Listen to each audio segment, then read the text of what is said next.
Hello, we're the crew from Brown and Crouppen, and what we're trying to do today is answer some questions that we've gotten from some of our followers on Facebook asking about specific types of cases. And what we're going to talk about today are what we call premises liability cases, but what the public might think of as what if I get hurt on somebody else's property, or what if I fall at schnooks on a grape or on a crack on the sidewalk, those kind of cases. So who wants to talk first about what exactly are we looking for when we're trying to evaluate if somebody might have a claim if somebody falls on someone's premises? Well, I think first we would want to determine whether or not there was some type of negligence on the part of the individual who owned the property or business. Negligence is essentially the failure to exercise ordinary care on the part of an individual or business. And you can't actually have a case, a successful case, against a property owner or a municipal entity or otherwise without negligence. And I think that's the first important thing to look at. Yeah, I think you bring up a great point, because a lot of people call in and they think just because you got hurt on somebody else's premises, it's automatically somehow it needs to be paid for by the property owner. Yeah, that's really common. That's common, right? I mean, yeah. And so when somebody calls up and says that to you, how would you explain that to them? To explain that it's not enough that they own the property. You got to show a little something more. Yeah, I mean, I think that's a really common misconception. People think that if I'm hurt on somebody's property, it must be their fault, it must be compensable. And as we all know, that couldn't be further from the truth. There has to be something that the property owner did or could have and should have done to prevent this type. So in other words, there had to be an act of negligence. Mm-hmm. So let's talk about that. Seth, give us some classic examples that you see all the time on situations where the property owner either did something that they shouldn't have done and it caused an injury, or they failed to do something that they should have done and it caused an injury. Sure. Negligence, the way I think of it, is just carelessness that the law recognizes something that has to happen. What that can be is failure to build something in a safe way so that it doesn't do the job that it's supposed to do. It can be leaving stuff out that people could trip over in a place where they're going to be. It can be really anything that can be careless.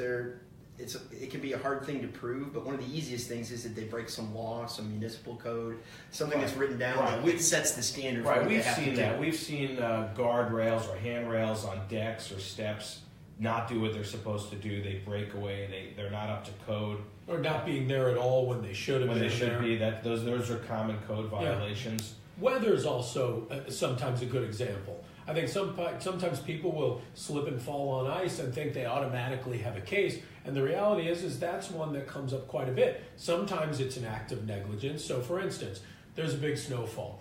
And as we all know, if somebody does nothing, now sometimes there are places where you have an obligation to remove the snow, maybe an apartment complex where it's in your lease that they have. But in most instances, there's not an obligation to clear the ice and snow. And if you don't touch it and somebody falls, that's really generally seen as the result of an act of nature. Whereas if you attempt to clear it and you don't do a very good job, that can then potentially be an act of negligence. Because sometimes you leave it a little too long, you go out there, you scoop all the snow off of it, and what's left is this sort of invisible layer of ice that would have been much safer covered in snow. Somebody walks by, can't see it, and falls down. What about it in business? This happens all the time. We have these snowstorms, and a business is still open for business. And they know people are going to drive into their parking lot, and they know they're going to have to walk from their car to and from to get into the business. If they're going to be open for business and sort of have people come on, does that automatically create a duty on their part to make sure that the parking lot, has been cleared and sanded or salted? Well, it really doesn't. Unfortunately, they are not required to clear ice or put sand or salt down to prevent those injuries. But as Andy said, if they do so, they have to do so in an appropriate manner so that people aren't injured after, for example, as Andy mentioned, if the snow or ice melts and then refreezes. For example, a common situation would be when a business owner might plow a parking lot and plowing all the snow or ice into a particular location, which is all fine and good, but eventually that snow or ice might might melt and then refreeze in a later location.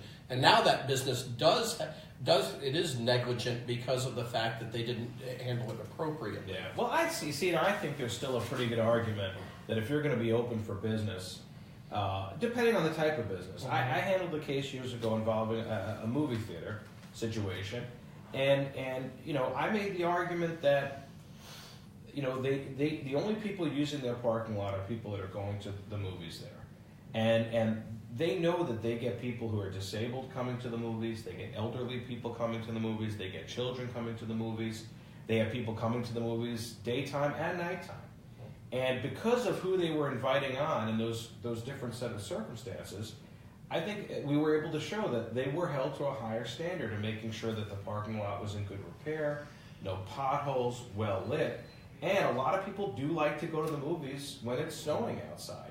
Now, you can't prevent the snow while it's falling down. That we all agree on. But if it's been a few days since the big snowstorm and they still haven't done anything about it, but they're still inviting all these people onto their premises and making money on their visit, I like that case. I think I would still take that case. I think eventually, like you said, if it's snowing and continues to snow, or it's an hour after it stopped, I think you're right, if they hadn't made an attempt. But 3 days later, we have a big snowfall. 3 days later, there's still ice and snow all over the ground. Sometimes it's hard to see. You're going to the movies at night. It's not always well lit in the parking lot. I agree with you. I think you can make a decent case there. Another thing I've seen that's a factor in snow or rain cases, if there's something about the way the property's developed that makes the snow or rain go somewhere that it didn't go when it fell down. Yes. Like the example of the melting snow. If you've built the property so that it's going to channel the melting snow into a place where people are going to walk and there's ice, and the property owner did something to build it that way, that makes the snow act differently rather than just laying on the ground like snow. Yes. That can be an important exception. That same thing can happen with gutters that are not properly maintained, where you think, oh, well, this was just, natural accumulation, or this was just the weather. But you look a little closer and you say, no, it wasn't, because look at the melting. You had leaves in the gutter, and instead of the water going down the way it was supposed to, it poured over the side, froze on the sidewalk, and that's what caused the fall. It wasn't just a bunch of snow came down from the heavens. So, you do have to look at that too. I was at somebody's house recently who shall remain nameless, and right at their... Okay. Well, you looked at him. I didn't know. Not me. And the gutters, there was some problem right at the front door, and there were 2 steps down, and only right there at the front door was water falling. It was freezing out, and I walk up, and right on the 2 steps only, it was like somebody designed this, was just a patch of ice on both steps, and I was like, "You got to get recipe for disaster." Oh, totally. I mean, put down salt immediately, and told the homeowner, "You really need to do something about this. Somebody's going to get hurt." Right, absolutely. And I have a case right now that involves sort of a combination of a couple of these factors. It involved a gutter that was on a roof of a home. But eventually they called a business to come in and do some work on the roof, which altered the flow of where the gutter was going and the water was coming down. The water ended up coming down in this area right outside of my client's apartment. She actually called and told them that this is a problem, which of course is important in these premises cases as well, for the property owner to have notice of the fact that there's something wrong. But she called them, told them, hey, this water is coming down and causing damage. Her comments were not that it was causing damage to, it was not freezing, but there were other reasons why she was complaining about that. But ultimately, on one particular occasion, overnight, the water came down, froze in that area, and she slipped and fell and hurt herself very badly. Well, let me ask you this, because I think this would be helpful. Let's talk about, because we're talking a lot about weather, and that does come up a lot. Let's talk about different examples of the type of things that can happen. We talked about, handrails not being there. I know we've seen situations in large stores where displays collapse on people, where they go to reach for a box that probably shouldn't be on a top shelf, and it falls on them and causes injuries, or lands on their foot and shatters their foot. What are some of the other examples of things that you've seen that happen on either businesses or homes that would fall into this? Well, I can think of a couple of different examples of things that I have right now. One of them involved a retail store where they had stacked, on the various shelves, they had stacked various items, and they had actually put some of their heaviest items on the top shelf.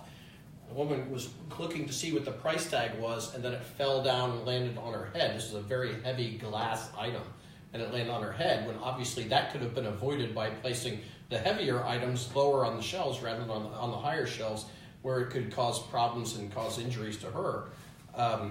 That's one example I can think of off the top of my head. Yeah, and of course we've always heard the whole cleanup on aisle 6, cleanup on aisle 6. Does that happen? Is that, let's say there is a cleanup on aisle 6 and somebody slips in it. Supermarket responsible for that? If they have a reason to know that it's there, they have a responsibility to clean it up. If there wasn't a way to know that it was there, they don't. And that's one of the questions: is did they have not just notice but reasonable notice where they had the opportunity to do something about it? But don't supermarkets know that certain parts of their supermarket tend to have these things? I mean, it's not like it's every aisle. You know, you have an aisle that's most stuff's not made of glass anymore, but the stuff that is, you've got your spaghetti sauce aisle is still got glass. You have some beverages that still are made of glass. And you always have issues in produce because that stuff slides off onto the floor, grapes and whatnot. The deadliest instrumentality in premises liability is grapes. Right, exactly. So the question is if a supermarket already knows that those are commonly, the most, common examples of these things, don't they automatically have some duty to be monitoring those things throughout the day? I think there's a timing issue there. If you think it's spilled now and somebody walks through 10 seconds later, there's nothing they could have done. But I think you bring up a good point.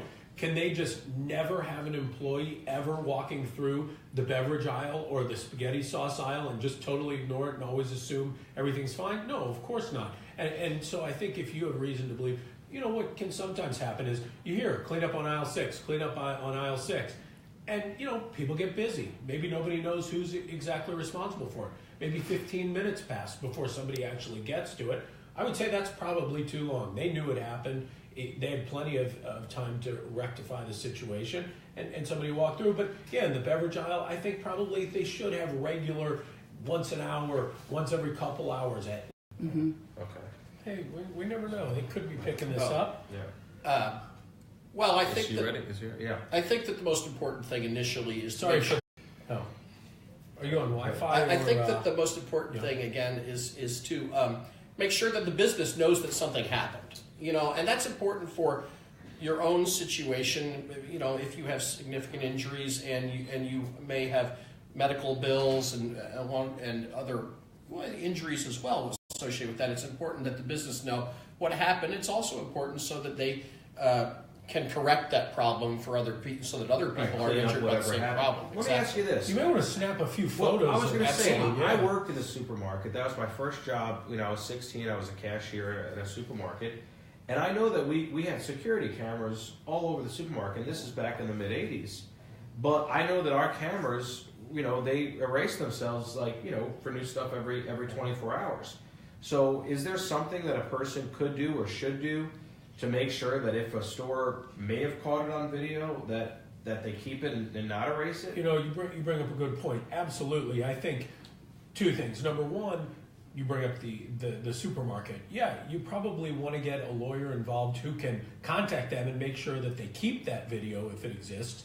But it isn't always going to be in a supermarket. It could be in a municipality or somewhere where you have an obligation to make a claim or at least notify them that you might within 90 days, or you lose the ability to file a claim. So, there are little idiosyncrasies in the law that you need to get on quickly. First of all, it could be a statute that precludes you from making a claim after too long. It could be that you need to get somebody on the scene to kind of analyze it before things are moved. I think time is always your biggest enemy in these things. And if you're hurt seriously, I would always encourage you to get a lawyer involved quickly, because oftentimes what you'll find is, oh, we're going to take great care of this. And the person who's saying that, I'm certain, has every intention of doing that. The problem is that's not the person making the decisions. Yeah, it's going to be an insurance company. Yeah, the business at that point is marshaling all their efforts to protect against a claim being filed against them. And so they're going to be gathering everybody together that may have been working in that particular area to get as much information as possible. They're going to try to get a recorded statement from the person who was injured, which many times can be a very bad thing, which is why if you get an attorney involved, they can prevent those types of things. Right, and speaking of that, because that makes me think a lot of times they will ask you what happened. And in the moment that you're asked what happened, you don't always know exactly what caused you to fall Right. until you go back to the aisle and look around. But unfortunately, you now have given a statement to the supermarket or business that says, I don't know what caused my fall. Absolutely. And then they will point to that throughout the whole claim and use it as a way to get out of responsibility. So, even though it's very hard when you fall and to have sort of your wits about you, you should immediately look around and figure out there is a reason why you fell. There is always a reason. Now, it's not always somebody's fault, but there is always an exact reason why you fell. I think ideally, in a perfect world, if a person goes down, they should try to look around and immediately make an assessment as to what it was. If there was a substance on the floor, try to identify the substance. Was it just water that leaked out somewhere or came through the outside? Was it a thing that opened up that shouldn't have been there? Was there if it was a problem on a sidewalk or on a crack, identify it. Don't leave it up to I don't know, because when you're the claimant in a case like this, you have the burden of proof. Absolutely. So if your first thing out of your mouth is, I don't know what caused me to fall, hello, you just lost your case. Right. More often than not. Because And- sometimes we can piece it together afterward, but a lot of times we can't. Well, and piecing it together afterward is what I've been thinking about through all this. How many times have we been looking at a premises liability case where, well-meaning, after a bunch of time has passed or some time has passed, we go back and try to find out what happened. The client's memory of what happened and their assessment about what caused the fall isn't better later. So Right. when we go back out to the scene and try to get photographs, if it's a substance, that substance has probably been cleaned up and it's gone. If it's something else, it's just going to be harder to do it retroactively than to just take a moment and take that, even if it's just a mental snapshot, if not an actual snapshot, because we all have phones sitting right here. Yeah. That's the thing that we have. I couldn't agree more with Seth. I mean, these photographs certainly are not what people are thinking of when they get hurt. But later on, they're extremely important, particularly if it's in a situation like Seth mentioned, which is going to be changed 10 minutes later. I mean, Right. they're going to clean up Right. whatever Right. the problem You gotta was. Rebar. Okay. So, we had some technical difficulties. I want to make sure that, I repeat the point. The person who's filling out the incident report almost certainly is not a lawyer, almost certainly is not on your side, and may not pick up the details that are going to be helpful to you, the person who fell. Far better is a photograph. You can zoom in on it from every angle, take a few of them from all around the scene, and I think you're going to preserve the scene much better than anything in that incident report. If nothing else, if your attorney gets involved later, at least they'll be able to know exactly where it happened. And if nothing else, that can be a lot of help. Yeah, well, identifying that is a big part of the problem. I think ultimately here, what I'm hearing from everybody, and I share the same philosophy, is when it comes to a fall case, so much has to be gathered information-wise so quickly, and videotapes have to be preserved. It is the kind of case that you probably want to call our office as quickly as possible. The faster we can start asking the right questions and doing a little investigation, the better chance you're going to have of having a successful claim. Yep, no doubt. If anybody has any other questions on this topic or any other topic that they'd like to have us roundtable and talk about, go ahead and leave it in the comments, and we'll do another session like this next week. Nice talking to you guys. Okay, great. Thanks.